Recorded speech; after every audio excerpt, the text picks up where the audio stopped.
G'day, I'm Patrick. Welcome to my new workshop. This workshop doesn't belong to me. I am renting some space in with a friend. I've moved to the country and I have the thing that I always wanted, which was a view outside the roller door of trees, the occasional kangaroo. It's quite delightful, but given that I'm now sharing with somebody, I don't have quite the same storage that I used to.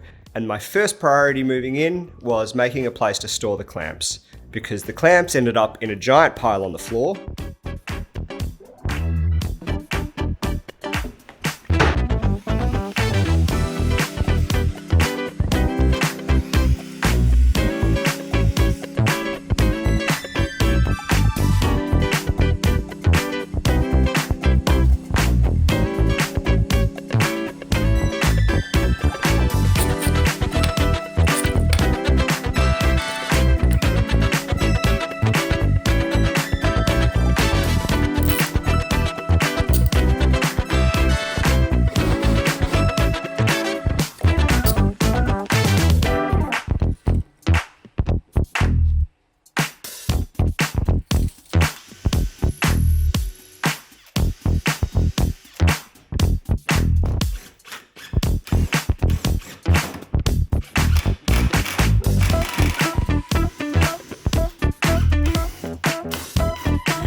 So this is my clamp rack. It's all made of the 38 by 38 Obodo timber, which I have left over from another job, which means I have to laminate a bunch together, but that's fine. It's better than buying new timber. It has an external frame which I can hang clamps on. I've designed it to fit the number of clamps I have, as well as the heights that those clamps are.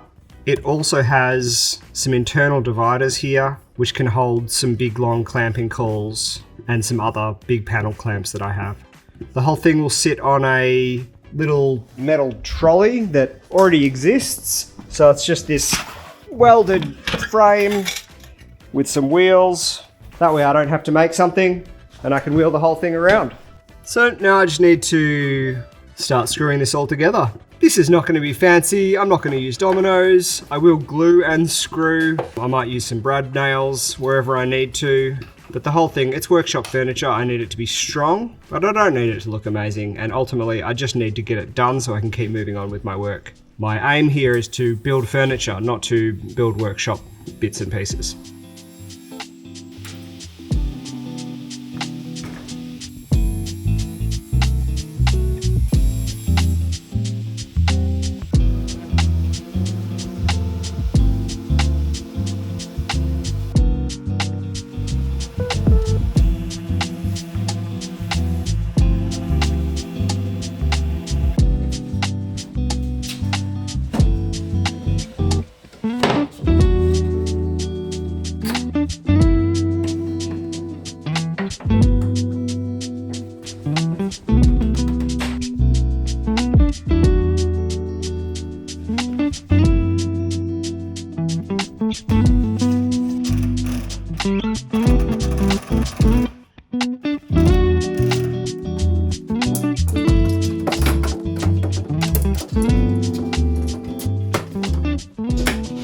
Now, before I built this, I had a couple of constraints. I knew I wanted to build it on this base, so the size was somewhat dictated by that, and I knew how many clamps I had. So I drew up a rough spreadsheet, figured out the widths that I would need to carry all of those clamps, and I must have gotten about 3/4 of the way through and thought, oh yeah, that looks about right, because I've got to this point, and almost all of the clamp space is full on this rolling rack, and there's still lots of clamps floating around. So I've got to spend some time seeing if there's a way to Jenga this so that it fits. Otherwise, I need to add additional storage onto this trolley. As you might imagine, with this many F-clamps, this trolley is very heavy. But look, it doesn't need to skate around. I just need to be able to shift it from place to place and not be in my way. But right now, fairly happy with it. I'll go through the build and talk about any additions I'm gonna make.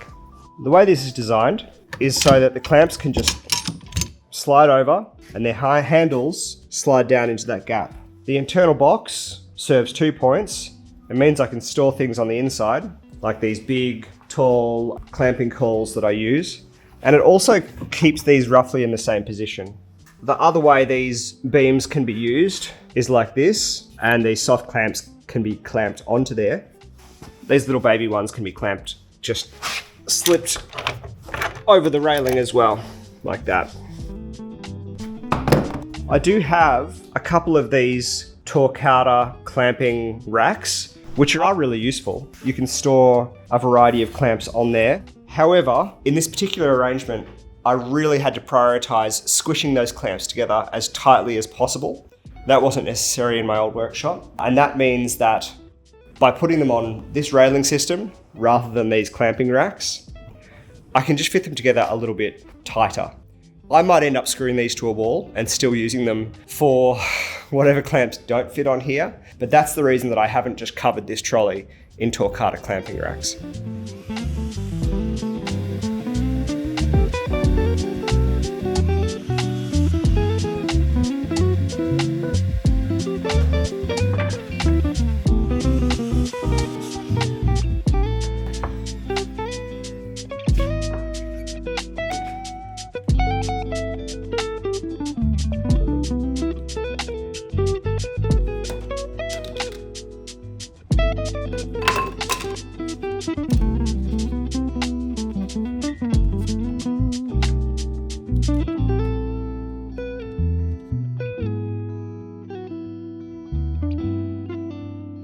I got this to the point where I'm happy enough with it in terms of what I can store and just general practicality.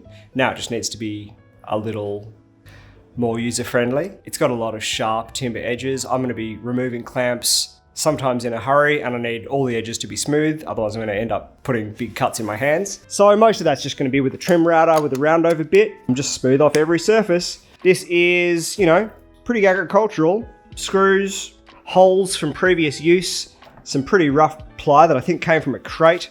So I'll give it all a bit of a sand. This timber's really soft and the clamps are going to damage it, which honestly, I don't really care about. That is the point of shop furniture in my opinion, just used and abused. But I'm happy with the design and let's make it all a bit smoother.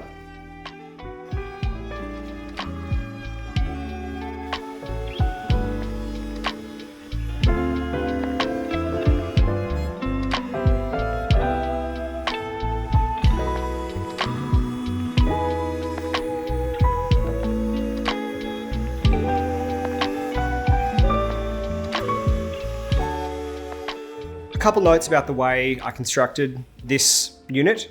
The reason I added double thickness rails to hold all the clamps is just for strength. Just one stick of that Abodo would not have been strong enough to hold all the weight of like my 900mm long F clamps.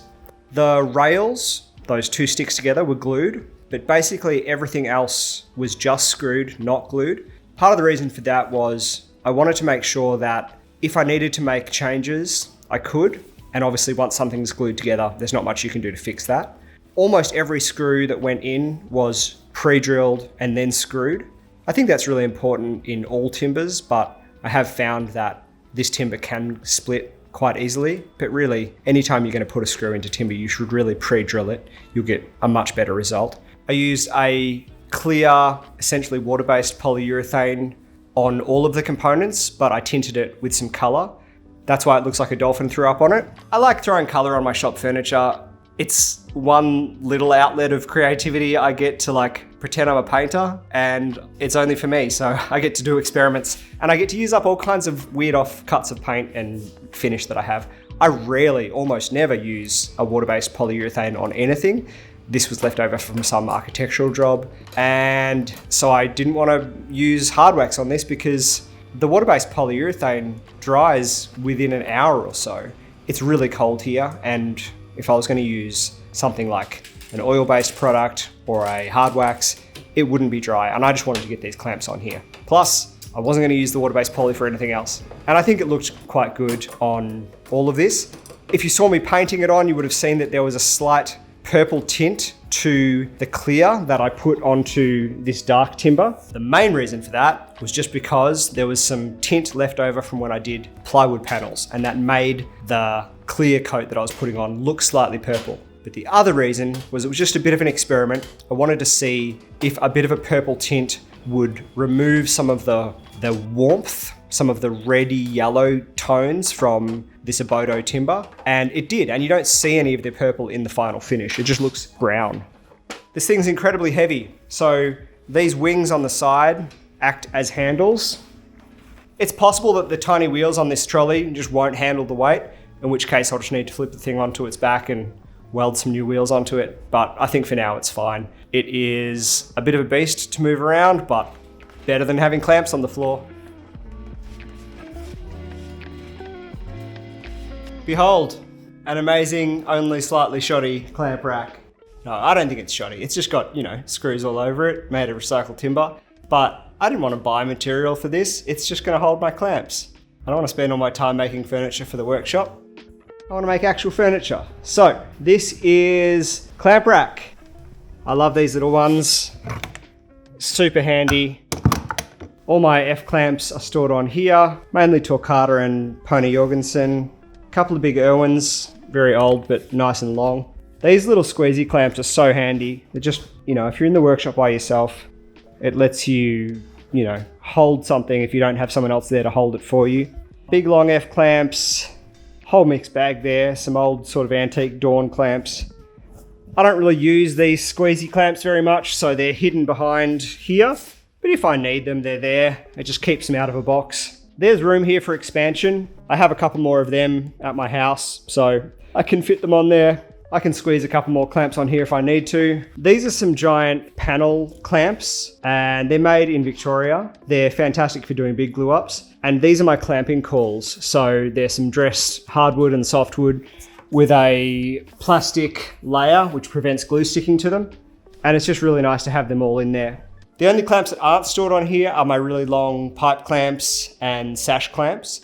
They'll go under my workbench when my workbench arrives next week. So we're getting there. All the videos from now on will probably be in this workshop. I've moved out of my old one, and bit by bit we're going to make this a bit more livable. You can see that there is a lot of chaos still, and we need to make some space, get some crap off the benches and machines to be slightly more usable, but overall, pretty good space.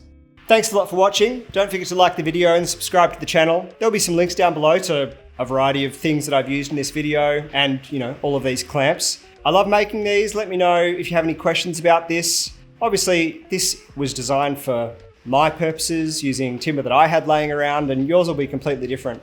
But one thing I did really like was having this central column just to store that additional long stuff that doesn't really go anywhere else. This thing might change and grow as my work evolves, but, right now, it is good enough for workshop furniture.